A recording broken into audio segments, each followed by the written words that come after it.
Bagamat ang iba nito ay nahapyaw ko na, pero dahil meron tayong bago na makikinig, patungkol ito sa trials and suffering. May tanong po dito na sabi niya, why does God allow trials and sufferings in a Christian's life? Bakit pinapahintulutan ng Diyos ang mga pagsubok at sufferings sa isang buhay Kristiyano? Does it mean that when we are in deep trial and in deep suffering, that God has already forsaken us or that He is punishing us for our sins? Ang kahulugan baga nito ay na kapag tayo nasa malalim na pagsubok, yung suffering po ay hindi naman masabing pagdurusa, no? Pero parang ganon ang himig na ang kahulugan ba nito ay pinabayaan na tayo ng Diyos, kaya tayo pinarurusahan dahil sa ating mga kasalanan? Are we promised a flowery bed of ease once we accept Christ and after? So hindi po ganon. Na kasi yung iba, kasi siguro, pagdalo nila, nakakarinig sila ng testimonyo na, oy, mula nang ma-born again ako, puro blessing. So pag narinig niya yun, at nagkaroon siya ng pagsubok, akala ko pag nag-born again ka, maganda. Nagkakamali tayo. Sabi rito, trials are but a normal part of a Christian life. So ang pagsubok ay bahagi ito ng pagiging Kristiyano. Pag hindi ka Kristiyano, alam mo, pag unbeliever ka, hindi po pagsubok pag may dumating. Hambalos yun. Pag Kristiyano ka, normal lang ito. Dadaan ka dyan. No one can evade them nor escape them. Hindi mo ito matatakasan. So, kumbaga sa isang kalaban, nagpanagpo kayo sa isang iskinita na wala kang matatakbuhan sa likod, kalaban din. Kalaban sa harap, kalaban sa likod. Anong gagawin mo? Alangan lumipad ka naman. Harapin mo. So ang pagsubok, hindi mo ito matatakasan. Darating at darating yan. Kaya ibig sabihin, handa ka. Kasi laban yan. Ano?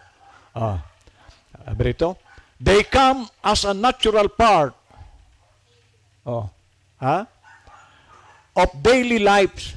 Pang-araw-araw na yan, kumbaga para kang kumakain ng kanin. So, ganon ang expectation ng isang Kristiyano na lagi siyang humanda. Dahil darating at darating sa iyo yan. Hindi mo yan maiwasan. Circumstances.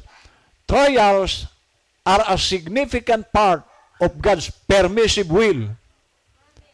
So, talagang inaalaw ni Lord yan.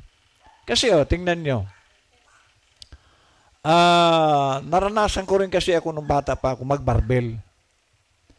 Noong unang magbuhat ako ng barbel, magaan lang muna.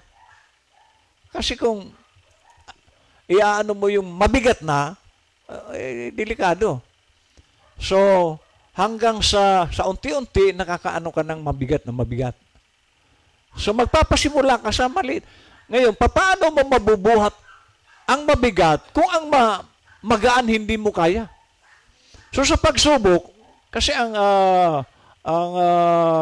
sabi nga ni Pedro, ito ay isang higit pa sa ginto. Pag may dumating sa iyong pagsubok, bakit higit pa sa ginto? Kasi kumbaga napopromote ka. Tumataas yung level ng pananampalataya mo. At hindi, parang sabi ko nga nung Sunday, bawat Kristiyano may laban. At sabi ng mensahe ni Brother Gerald, na dapat tayo overcomer. Ngayon, paano ka magiging overcomer? Wala ka naman laban. Paano ka magiging champion kung baka sa boxing? Wala kang kalaban. Ngayon, kung lalaban ka, kailangan patumbahin mo yung champion. Para ikaw ang champion. Paano yan kung ikaw lagi na tuwing suntok sa'yo tulog? O paano ka magiging champion? Dapat ang isang overcomer nga. Ibig sabihin, dapat kang champion.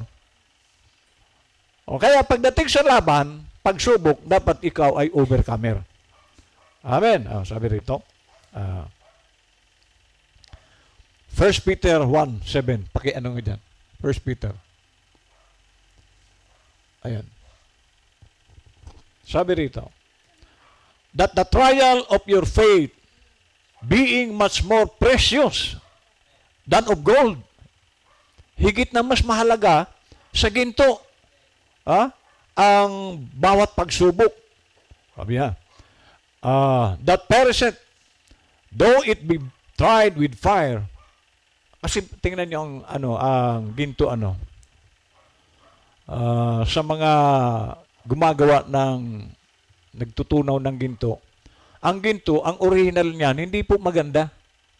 Halimbawa, bagong hukay sa Bagyo. Pag nakita nila ang ginto, ang pangit-pangit po ng ginto. Pero paano gaganda ang ginto?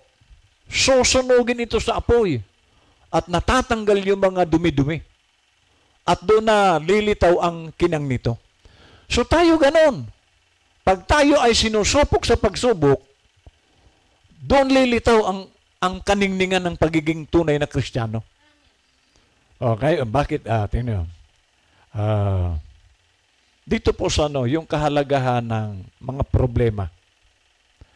Sabi rito, the problems we face will either defeat us or develop us. So pag tayo po pumapasok sa problema, alin sa dalawa? Talunin ka ng problema o ma-develop ang buhay mo? Dalawa po ang nagagawa ng problema. Kaya wag tayo pong, pag may problema, nalulungkot ang iba. No. Bakit? Kasi may naitutulong ang problema kung sensitibo ka. Pero kung hindi ka sensitibo, sakit sa ulo ang problema. Sabi rito. So, ang problema, pwede kang talunin or ma-develop. Depending on how we respond and react to them. So, depende nito sa iyo. Paano mo binibigyan ng magandang ang problema mo. So, nasa sa yun. Unfortunately, most people fail to see how God wants to use problems to perfect our lives. So, ang problema, kung makikita natin talaga, ito ang nagbibigay perfection sa atin. Kasi ako, ang dami kong dinaanan na problema. Noong una, pag dumarating ang problema ko, parang sakit sa ulo.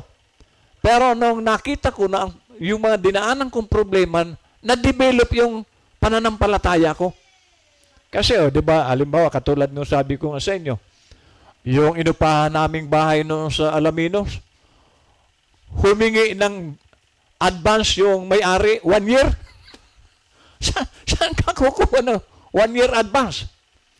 So, kung titingnan mo ang ang problemang yun, mahirap. Ayun na nga lang 2 months. Pero 1 year, 12 months. Pero nakita ko ang pagkilos ng Diyos sa prayer. Dahil merong taong ginamit ang Diyos na bago. Hindi ko kilala. Nagkita lang kami doon sa Swal. Galing Saudi. Hindi ko kilala. Born again. Ngayon, usap-usap kami. Sabi ko, mamayang gabi may krusada. Kung gusto mo, brad, magtestimonyo ka doon. Yung mga karanasan mo sa Saudi. Sige. Sumama sa akin. So, nagtestimonyo siya. Ngayon, nung pauwi na, wala nang biyahe.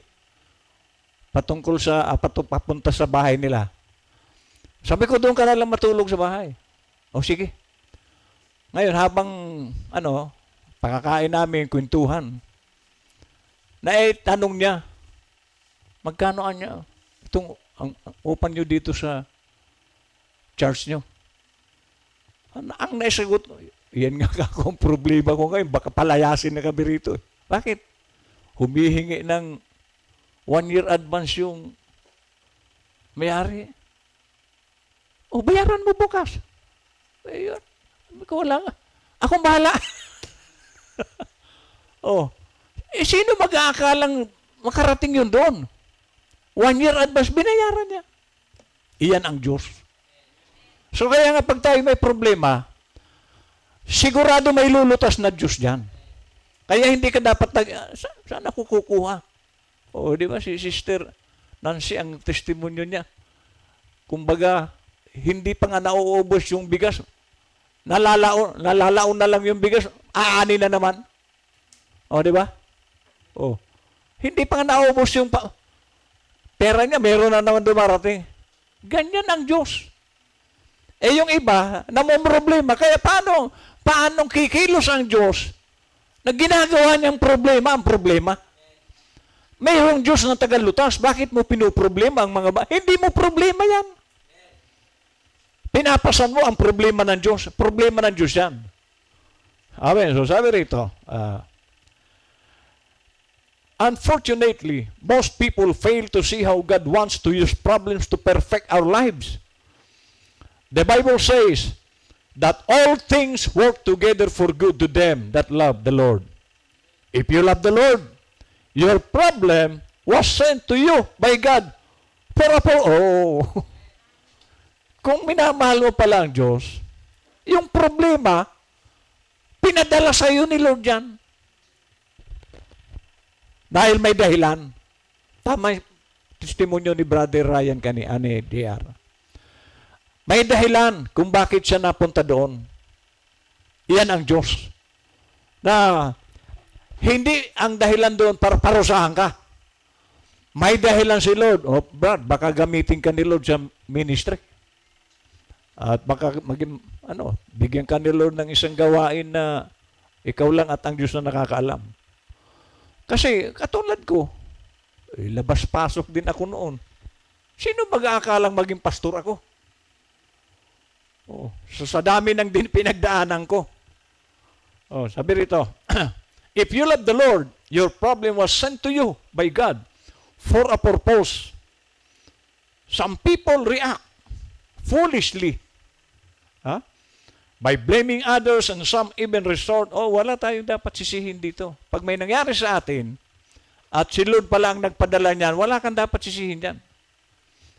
Kundi, pasalamatan mo, salamat Lord.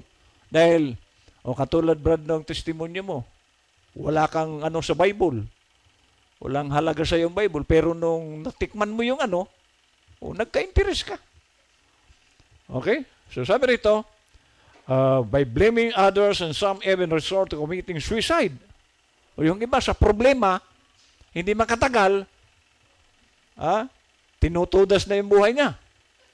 And resent their problems rather than pausing to consider what benefit these problems might bring. So ang problema, tingnan niyo po dito sa 5 uses of problems. Merong 5 bagay na patungkol sa problema. Na benepisyo.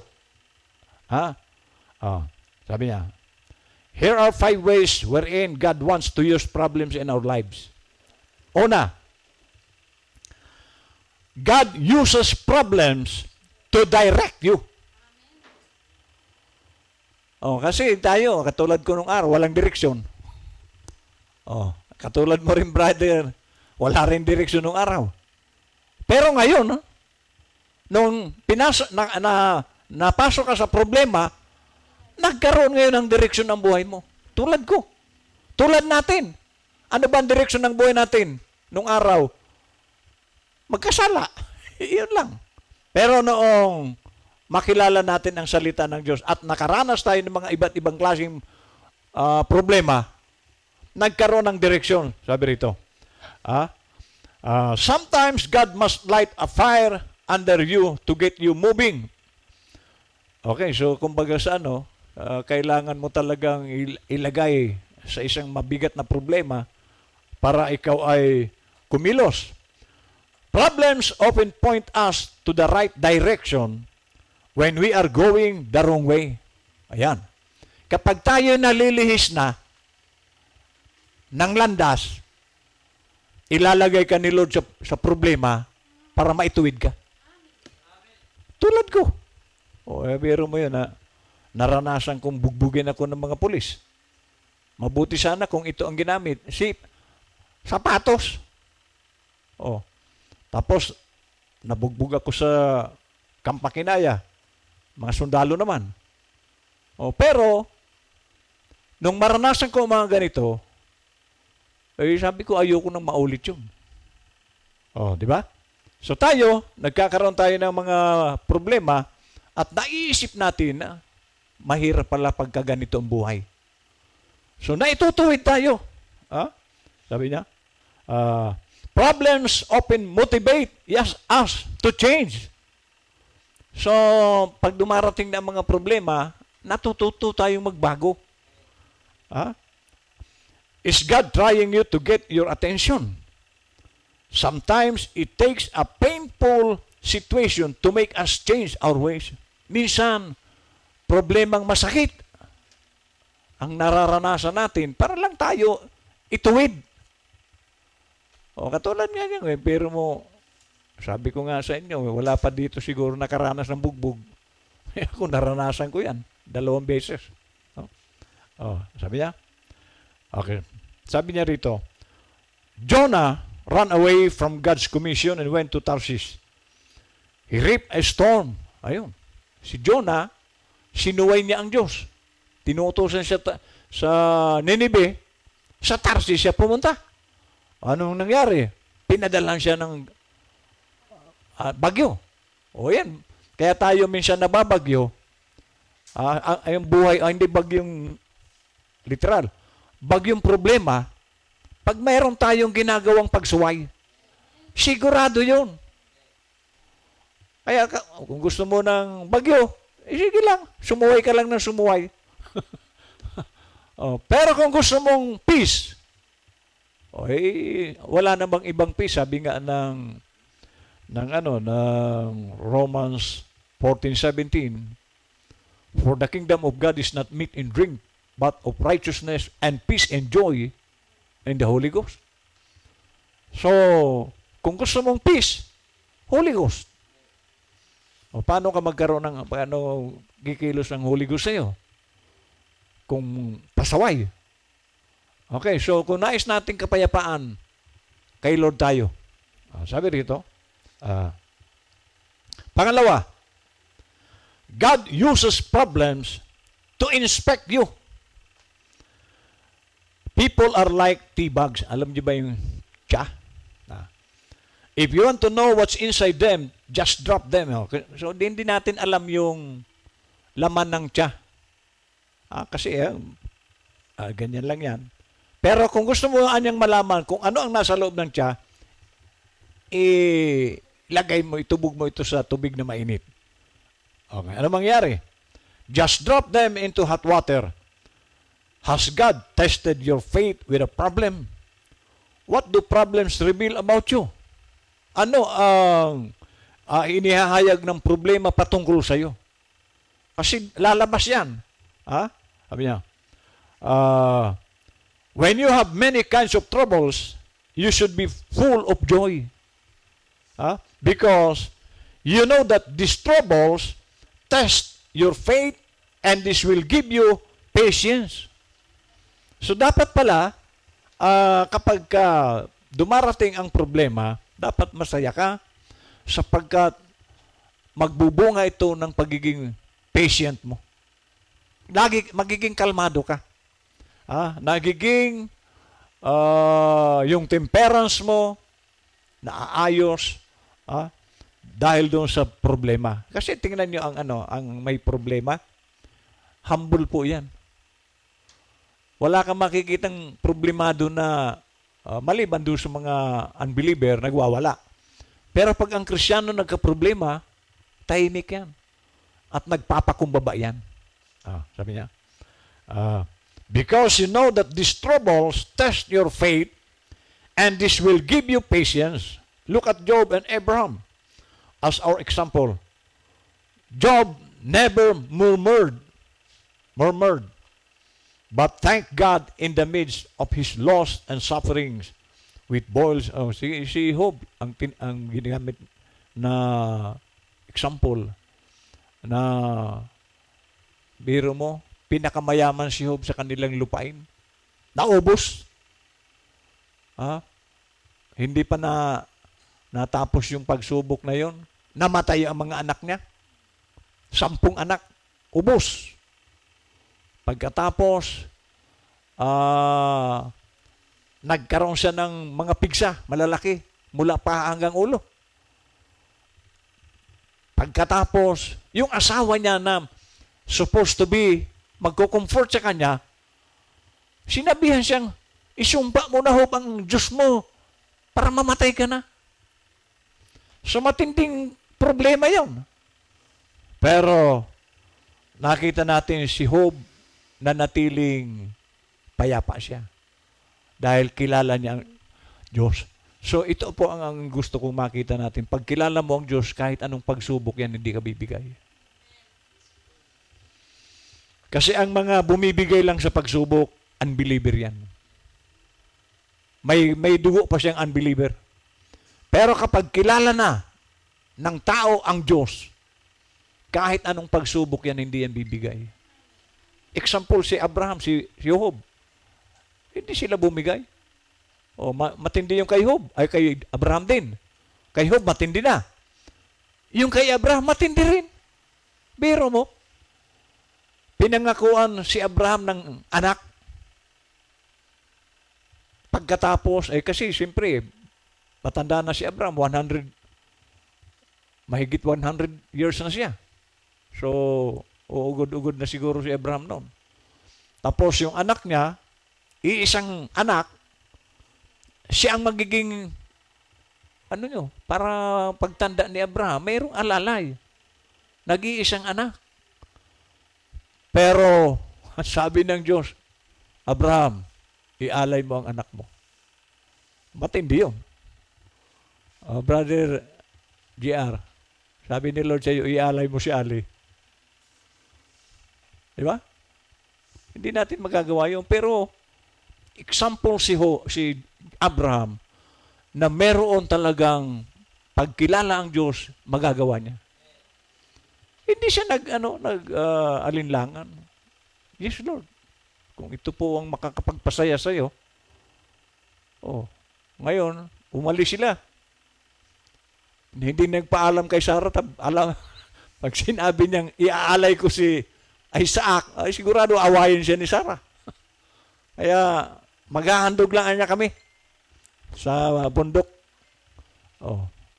Maging si Isaac, hindi niya alam na siya ang iaalay. Sunod-sunuran din si Isaac. Kaya mga taong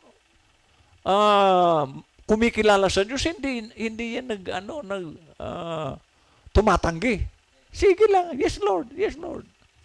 Pagdating doon, sabi ni Isaac, Ama, saan yung ialay natin? Siya pa nagpasa nung panggatong para sa kanya. Sabi niya, God will provide. Maya-maya, itinali si. Kung tataka si Isaac, pwede. Kaya lang, sige.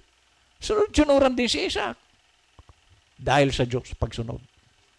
So, kaya lang ang Diyos, nung tatarakan na ng punyal yung liig ni Isaac, hinawakan siya ng anghel. Pasado ka, Abraham. So, itong dalawang ito na ginamit ditong example, hindi sila bumigay sa pagsubok. At dapat ganun ang Kristiyano. Tayo, halimbawa, Brother Fernando, sinabi ko na doon sa Bible study natin, bago lang si biyanan mo, marami pang dadaanan yan. Ako, ang dami kong dinaanan. Pero sa awat at tulong ng Diyos, nandito pa rin ako. Marami pang dadaanan yan. Kaya hindi pa tayo sigurado dyan kung yan ay papasa sa mga pagsubok pang darating. maski ikaw, Brother GR, tandaan mo, marami ka pang dadaanan. Ngayon, pag naging overcomer ka, yan ang pagpasalamat mo sa Diyos. Dahil dadaan tayo lahat sa pagsubok. Okay, so maging matibay tayo. Huwag tayong bibigay anuman ang dumating na pagsubok, mabigat. Kasi si Abraham at Job, mabibigat ang pagsubok nito, pero hindi sila bumigay. Dahil kilala nila ang Diyos. Sabi dito, Job never murmured, but thank God in the midst of his loss and suffering with boils, knowing that God is able to restore him back someday. So, yun ang pag-asa lagi na, may nangyari man sa akin, alam ko si Lord, yes.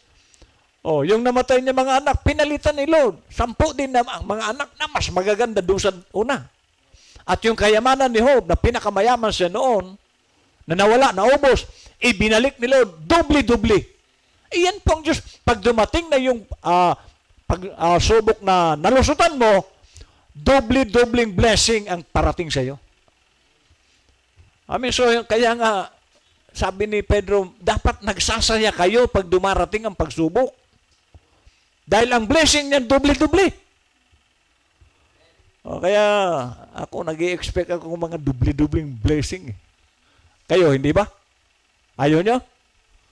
Kaya pagka may pagsubok, yes, Lord. Salamat, Lord. Maraming blessing na naman ito. Sabi niya. Ano sabi ni Job? The Lord give it, the Lord take it away. Blessed be the name of the Lord. That was his guiding thoughts. So, ang isip ni si Lord ang nagbigay nitong kayamanan ko, hindi ko, kunin ni Lord. Wala siyang reklamo kung mawala yun. Wala naman siyang pag-aari. At yan po ang dapat sa isipan natin, na wala tayong pag-aari dito, kaya kung mawala man yan, hindi ka dapat nalulungkot.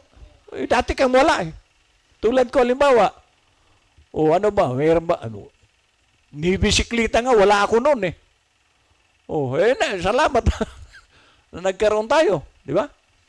Pero galing ako sa wala. Kaya, kung wala, wala. Kaya sabi ni Job, si Lord ang nabigay, kunin ni Lord, pagpalain ng Diyos, sabi niya. That was his guiding thoughts. Abraham was promised by God the Son to become the father of nations. Yet, later on, he asked Abraham to offer this only son Isaac as a sacrifice on the mountain. Did Abraham complain? No. Dapat nga, pwedeng sabihin ni Abraham na, Lord naman, nag-iisa na nga ito, matanda na ako, sino pang aalalay sa akin? Di ba? Tapos, pinangakuan mo ako na magiging ama ako ng lahat ng bansa. Ngayon, kukunin mo ito. Pero hindi. Nung sabihin ni Lord, i-offer mo, ialay mo, yes, Lord. Pero gaano kasakit yun? Sa isang magulang, papatayin mo ang anak mo, susunugin mo. Masakit yun. Pero walang magawa si Abraham. Dahil si Lord ang nagbigay, kung hihingiin ni Lord ito, dahil binigay mo naman ito, Lord, ibigay ko. Hello? Tayo ba pag may binigay si Lord sa atin at hinihingian tayo ni Lord, na ibibigay ba natin? Palagay nyo? Katulad naalala nyo yung kwento ko? Yung isang membro ko sa Alaminos. Nung ikwento ko yung si Abraham, hiningi ng Diyos na ialay ang anak. Inalay. Sino makakagawa nyo dito sa inyo? Ako pastor, kaya ko. Kaya mo? Oo, so. Sa makatuwid, kaya mo rin ialay mo ang sigarilyo mo. Ay, wag ito, pastor. Libangan ko na nga lang ito. Ito lang ang nag-iisang libangan. Pero kaya niya rin ialay ang anak niya. Gigilitan mo leeg. Susunugin mo. Tapos yung sigarilyo, hindi mo maibigay kay Lord. Di ba? Kasi pagka mahal na mahal mo ang isang bagay, hindi mo yan ibibigay kay Lord. Sabi niya. He had a revelation that God is able to raise his son back, that God from the dead. But when they both passed the test, they were blessed by God, even greater than before. So, pati si Abraham, pinayaman din ng Diyos. Kasi bakit mayaman si Abraham? May bero mo, 300 plus ang kanyang mga sundalo. O, pagpapakain sweldo noon, saan kukuha si Abraham kung walang pera? So, mahigit 300 ang tauhan ni Abraham. So, pinayaman si Abraham dahil doon sa pagsunod nila sa mga problemang dinaanan nila. Okay, so ang problema po, wag nating isipin na ito'y pabigat, kundi pagpapala ito. Number 3, God uses problems to correct you. Some lessons we learn only through pain and failure. It's likely that as a child, your parents told you not to touch a hot stove. But you probably learned by being burned. Ayun. So, ang example dito, sabi niya, katulad na niya ito ng isang bata na ang magulang sinasabihan ka na huwag mong hahawakan niyang kalan, pero ginawa mo, nasunog ka. So, hindi ka naulit. Parang sabi ko nga sa inyo, kung ikaw ay tumatawid sa karsada, pumunta ka sa gitna, nabunggo ka, uulitin mo? Diyan sa gitna, maglalakad-lakad ka dyan, gitna ng karsada. So, kaya minsan na sasaktan tayo para ituwid yung mali nating mga katulad ng sabi ko nga sa inyo, yung traffic light, nilagay ng gobyerno yan dyan para makatulong sa atin. Di ba? Pero, alam naman natin na merong, dyan, na 3 kulay. Ano yung kulay? Pag nagdilaw na, magdahan-dahan ka na, huwag kang didiretso. Kasi ang kasunod niyan, red. Okay. So, magdidiretso ka kung green. Ngayon, iyan ay tulong sa mga driver. Pero kung susawayin mo yung traffic light, katulad nung napanood ko sa YouTube, red na, dumiretso pa yung motor. Umabante na yung yung mga, kasi green na, siya, red sa kanyang dumiretso pa siya, red, green na doon sa nasa lubong niya. Kasi pakaliwa siya green. Di bunggo siya. Ewan ko kung mabuhay yun. So, ang traffic light, tulong yan kung marunong tayong sumunod. Pero doon sa mga pasaway, minsan nadidisgrasya para ituwid na hindi na siya uulit. Sabi niya? Okay, sabi niya, sometimes we only learn the value of something, health, money, or relationship, by losing it. David said, it was the best thing that could have happened to me, for it taught me to pay attention to your laws. Psalms 119. Okay. David reaped what he saw when he committed adultery kay Bathsheba. Ano ang inani ni David doon? Yung si Bathsheba. May asawa yung si Bathsheba. Nakursunadahan ni David dahil hari. Naliligo si Bathsheba, nakita niya. Tawagin yung pinakuha sa sundalo. Inasawa. Yung asawa noon ni Bathsheba, isang sundalo niya na nakipagbakbakan para sa kaharian. Pero inasawa niya. Anong nangyari? Dumating si Prophet Nathan. Walang agad-agad nagsalita yung propeta. Mahal nari, merong isang mayaman na maraming tupa. At meron namang isang mahirap, iisa ang tupa. Nung dumating ang mga bisita ng mayaman, yung tupa na nag-iisa doon sa mahirap, ipinakuha. Yun ang pinakain sa bisita. Sabi ni David, ay hindi pwede yan. Mamamatay. Dapat mamatay ang taong yan. Mahal na hari, ikaw yun. Ang dami mong asawa. Yung nag-iisang asawa ng sundalo mo. Inasawa mo pa. O, nangyari kay David. Yung anak niya kay Bathsheba, patay. Yung anak niyang lalaki, ginahasa yung kapatid. Kasi marami siyang anak sa ibang babae. Yung isang anak niya, pinatay ng kapatid. Si Absalom na anak niya, inagaw ang kaharian niya.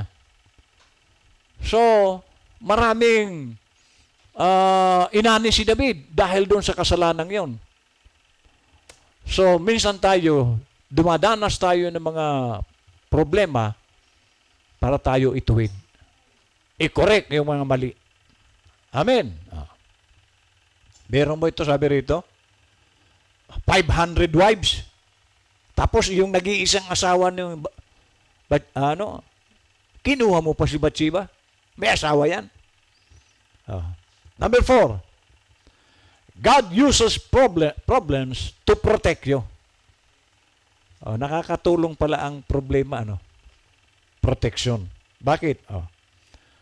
A problem can be a blessing in disguise if it prevents you from being harmed by something more serious. Sabi niya. So, meron siyang kwento rito. Last year, a friend was fired for refusing to do something illegal that his boss had asked him to do. So, meron ditong isang tao na inuutosan siguro ng boss niya. He was an accountant and was asked to cheat on the income tax. So, tinuturuan siya parang si asawa mo, Brad. Na tinuturuan yung nadayain natin ang BIR. Kumbaga sa magre-remit ng, kunwari, ang tax na dapat niyang bayaran ay 1,000,000, gawin lang natin 100,000. Parang ganon. So, inuutosan ito na taong ito. Born again ito, sabi rito.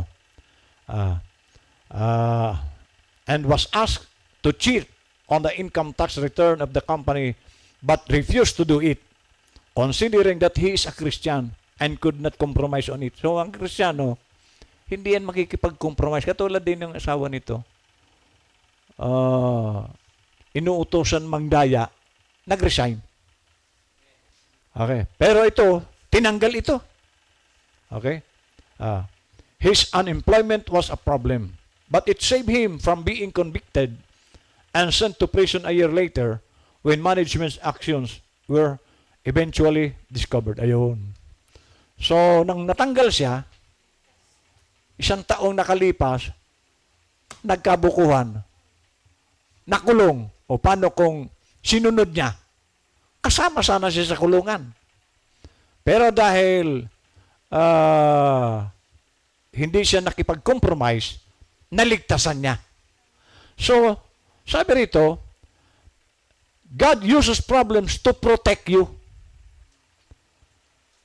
Kung hindi ka makikipag-compromise.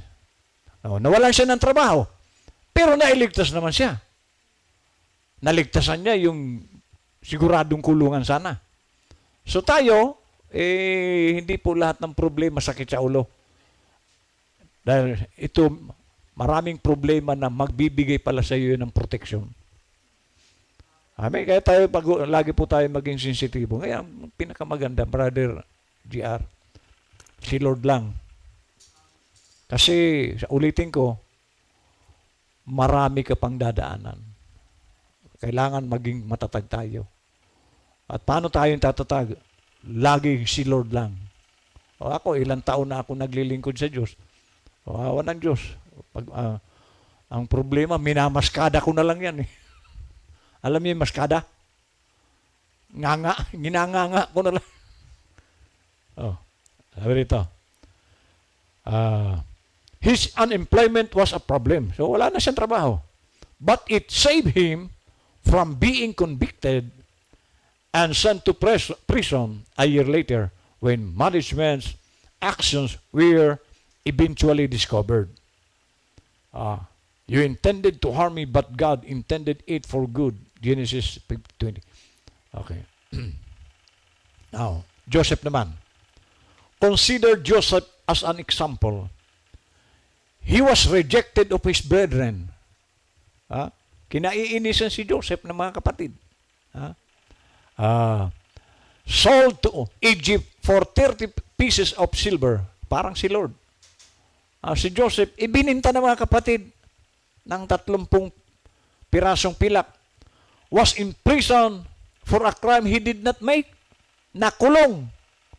12 years sa kulungan si matinong tao na kulong. Wala siyang ginawa. Bininta na nga. Pagdating pa doon sa napagbintangan pa ni Potiphar na kasi nagsumbong yung asawa ni Potiphar. Gusto akong gahasain ni Joseph. Siya yung may gusto kay Joseph. Hindi lang pinatulan ni Joseph kasi una, may takot siya sa Diyos. Pero dahil na siguro yung babae napahiya dahil biro mo ang ganda-gandang babae pagkatapos tinanggihan ni Joseph na insulto, pinagbintangan yung gusto akong halayin. Pinakulong. 12 years sa kulungan si Joseph na wala namang ginawa. Kaya lang si Joseph ang taong kahit saan mapunta, pinagpapala ng Diyos. Kaya doon sa loob ng kulungan, mayroon dalawang ang hari. Yung isa hinulaan niya. Ikaw anya ay patatawarin ng hari. Ako anya, ano ko? At ipapatawag ka ng hari, patatawarin ka, papatawag ka. Ako anya, sabi naman ng isang kulong. Ipapatawag ka rin ng hari, putol ang ulo mo. Ngayon, sabi ni Joseph, doon sa isa, pag nandoon ka na kasi taga-timpla ng alak yun ng hari eh. Pag nandoon ka na niya sa hari, alalahanin mo rin ako, sabi ni Joseph. Ngayon, nung nandoon na yung, nalimutan. Kaya yan ang minsan ng pagpinagpapala na nakakalimot eh. Hello, wala niyan dito. Pag na marami ng blessing, nalilimutan na si Lord. Ganon yung ngayon yung isa, dahil sabi ni Joseph, puputulan ka na, pinutol talaga ang ulo. Yung isa, balik sa hari. Ngayon, sa tinagal-tagal na hindi niya naalala si Joseph. Pero isang araw, nanaginip yung hari. Walang makapag-interpret. So, tinawag niya yung mga doon. Hulaan nyo nga niya, interpretin nyo nga niya yung panaginip ko. Wala. Naalala ngayon nung bartender yung malari, meron doong marunong mag-interpret ng panaginip. Saan? Kasama ko sa kulungan. Ayun. So ngayon pinatawag si Joseph. Sabi ng hari, marunong ka raw mag-interpret ng panaginip. Ang Diyos lang anya ang pwedeng mag-interpret niyan. So, ano anyang panaginip niyo? Meron anyang 7 bakang payat. Kinain yung matatabang baka. At yung mga trigo, 7 trigo, kinain din yung 7 trigo matataba nung 7 trigong payat. Mahal na hari, isa lang po ang kahulugan yan na panaginip niyo. Anong kahulugan nun? Meron anyang 7 taon na tagsagana. Kaya, kung ako sa inyo, mahal na hari, pumili kayo ng mga tao na mag-imbak na kayo. Kasi 7 taong sagana ang ani nyo. Pagkalipas ng 7 taong sagana, 7 taon ng hirap. So, mag-ano na kayo? Magpagawa kayo ng mga kamalig na imbakan ng mga ani nyo. Ay, sino pang ano ko dito kukunin ko? Di ikaw na. Hello? So si Joseph na isang bilanggo, kinuhang gobernador sa Ehipto. Dahil doon sa dinaanan niyang problema. Kaya tayo, pag meron tayong nararanasan problema, baka hindi mo alam, may pagpapala palang malaki. So nailigtas ni Joseph yung buong kaharian. Pati na yung mga pamilya niya dahil nung matapos na ang 7 taong sagana, nagpasimula ng tagutom. Nadamay ang pamilya ni Joseph na kung hindi dahil kay Joseph, patay ang pamilya niya. So pag tayo po ay dumadaan sa mga problema, dapat pa nga magpasalamat ka dahil may magandang plano ang Diyos sa buhay natin. Tulad mo, Brother JR, tama yung sinabi mo, may magandang plano ang Diyos lagi sa bawat dinadaanan natin problema. Isa ng malaking pagpapala mo, nakilala mo ang Bible. Nagkaroon ka ng interest sa Bible. Sino ba ang Bible? Si Lord John. In the beginning was the Word, and the Word was with God, and the Word was God. John 1:1. And the Word was made flesh. Verse 14. Si Lord ito, na nagkatawang tao ang salita. So, sabi rito,